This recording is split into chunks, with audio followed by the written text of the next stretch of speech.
Hi! Welcome to సినీ రంగం. Man of masses young tiger NTR ప్రస్తుతం ఏమాత్రం ఖాళీ లేకుండా ఫుల్ బిజీగా ఉన్నారు. ఓవైపు వార్ 2 షూట్ కంప్లీట్ చేస్తూ, మరోవైపు ప్రశాంత్ నీల్ సినిమా షూట్లో జాయిన్ అవడానికి రెడీ అవుతున్నారు. ఎన్టీఆర్ ఇంత బిజీగా ఉంటూనే మ్యాడ్ స్క్వేర్ సక్సెస్ మీట్లో పాల్గొని రీసెంట్గా Arjun son of Vyjayanthi pre release ఈవెంట్లో సైతం సందడి చేశారు. అయితే ఇప్పుడు ఎన్టీఆర్ మూవీ లైనప్ గురించి అందరూ తెగ ఎదురు చూస్తున్నారు. రీసెంట్గా జరిగిన ఒక ఇంటర్వ్యూలో కళ్యాణ్ రామ్ మాట్లాడుతూ ఎన్టీఆర్ లైనప్ గురించి ఒక లీక్ ఇచ్చారు.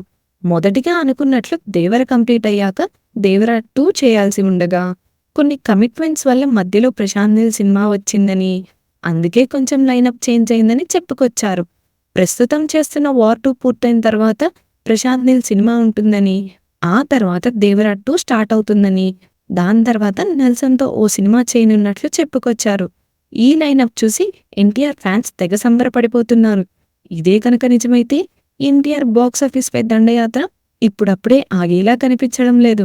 మరి ఎన్టీఆర్ లైనప్స్పై మీరేమనుకుంటున్నారో మీ అభిప్రాయాలను కామెంట్స్ రూపంలో మాకు తెలియజేయండి.